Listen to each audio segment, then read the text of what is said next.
Selamat sejahtera, nama saya Yong Wei Ning, nombor matrik saya 263178. Saya akan membentangkan kajian saya yang bertajuk Kesan COVID terhadap perniagaan kedai-kedai runcit di Seremban Negeri Sembilan. Pandemik COVID telah mengubah keadaan ekonomi di seluruh dunia, termasuk negara Malaysia. Semua sektor termasuk sektor komersial dan swasta juga terjejas. Selain perubahan ekonomi, kehidupan peribadi penduduk Malaysia juga turut berubah. Kesan virus COVID terhadap ekonomi, sosial dan kesihatan masih belum diketahui. Perubahan ini menyebabkan ramai perniagaan runcit terganggu. Seremban adalah satu bandar utama di Malaysia. Ia juga adalah salah satu penyumbang besar dalam sektor ekonomi. Seperti negeri-negeri lain, perniagaan runcit di Seremban juga merasa kesan COVID-19. Banyak perniagaan runcit yang kecil terpaksa menutup kerana daya beli pengguna semakin menurun. Ini juga mempengaruhi kehidupan masyarakat. Virus COVID telah membawa kesan negatif terhadap ekonomi perniagaan. Hal ini kerana kerajaan telah melaksanakan Perintah Kawalan Pergerakan, iaitu semua rakyat perlu duduk di rumah dan tidak dibenarkan untuk keluar bekerja. Selain itu, Perintah Kawalan Pergerakan ini juga membawa kesan terhadap peniaga. Hal ini kerana peniaga tidak dapat keluar dari rumah untuk bekerja. Kajian ini dijalankan untuk menjawab 3 persoalan. Pertama, apakah sumbangan perniagaan kedai-kedai runcit terhadap ekonomi peniaga di Seremban Negeri Sembilan? Kedua, apakah faktor yang mendorong peniaga kedai-kedai runcit untuk meneruskan perniagaan semasa pandemik COVID di Seremban Negeri Sembilan?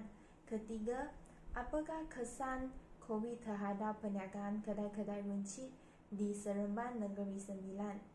Objektif kajian ini dijalankan untuk menjawab semua masalah yang terdapat dalam persoalan kajian dan juga melihat kesan COVID terhadap bidang perniagaan kedai-kedai runcit di Seremban Negeri Sembilan.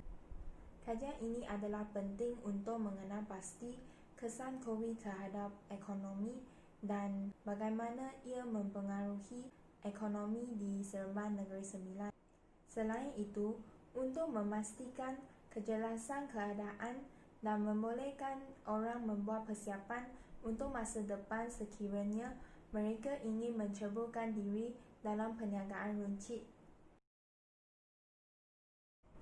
Perniagaan runcit berasal daripada dua perkataan, iaitu perniagaan dan runcit. Perniagaan bermaksud urusan berjual beli untuk mencari keuntungan, manakala runcit bermaksud penjualan barangan untuk pengguna akhir, bukan untuk dijual semula tetapi untuk kegunaan dan penggunaan oleh pembeli.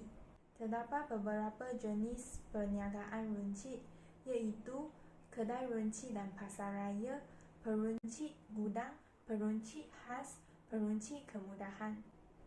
Antara faktor yang mendorong peniaga kedai runcit untuk meneruskan perniagaan semasa pandemik COVID iaitu pengangguran yang tinggi. Hal ini kerana pengangguran yang tinggi bermaksud ramai orang tidak dapat pekerjaan. Oleh itu, jika peniaga tidak meneruskan perniagaan, kemungkinan besar mereka akan tidak dapat pekerjaan. Selain itu, kewujudan industri 4.0. Hal ini kerana ini dapat mengurangkan kerugian peniaga dalam perniagaan. Antara kesan COVID terhadap perniagaan kedai-kedai runcit ialah tingkah laku membeli belah pelanggan muncul perubahan dan juga sebahagian besar peniaga menghadapi kerugian semasa pandemik COVID. Perbezaan kajian ini dengan kajian-kajian lepas ialah kajian ini lebih fokus kepada perniagaan kedai-kedai runcit, manakala kajian-kajian lepas lebih fokus kepada perniagaan syarikat. Selain itu, jangka masa untuk kajian ini adalah spesifik, iaitu pada musim COVID, manakala jangka masa untuk kajian lepas adalah umum. Hipotesis adalah satu pernyataan yang boleh diuji. Terdapat dua jenis hipotesis, iaitu hipotesis null dengan hipotesis alternatif. Hipotesis null adalah andaian yang menyatakan tiada hubungan antara dua pemolek ubah dalam sesuatu fenomena. Manakala hipotesis alternatif adalah andaian yang menyatakan wujud hubungan antara dua pemolek ubah dalam sesuatu fenomena. Dalam kajian ini, hipotesis null dengan hipotesis alternatif telah dibentuk.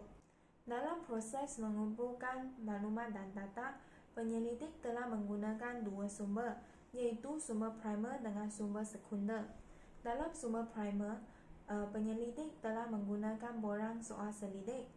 Manakala dalam sumber sekunder, penyelidik telah memperolehi maklumat daripada internet dan buku.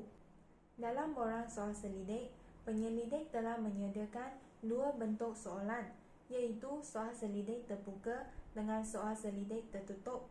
Dalam soal selidik terbuka, responden boleh menjawab berdasarkan pendapat masing-masing.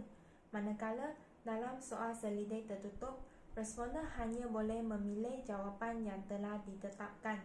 Kaedah pengumpulan data yang dilakukan oleh penyelidik ialah kaedah tinjauan, di mana proses mendapatkan maklumat dan data daripada sebahagian unsur dalam populasi. Ini bermaksud jika penyelidik gagal mendapatkan maklumat daripada seseorang responden, penyelidik boleh mendapatkan daripada responden yang lain. Kaedah analisis data yang digunakan adalah analisis deskriptif, di mana maklumat dan data yang diperoleh akan dianalisis dengan menggunakan kaedah statistik seperti jadual, graf dan gambar. Peralatan, perisian dan perkakasan yang digunakan dalam penyelidikan ini adalah komputer, Microsoft Word dengan Microsoft Excel.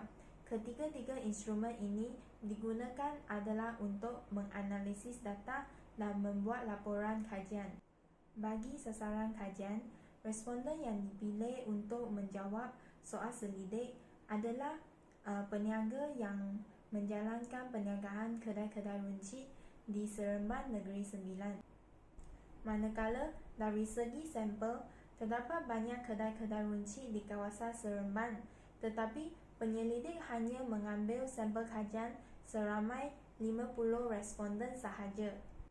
Kawasan kajian yang dijalankan oleh penyelidik adalah di kawasan Seremban Negeri Sembilan dan jangka masa kajian adalah bermula daripada 28 November 2020 hingga 22 Disember 2020.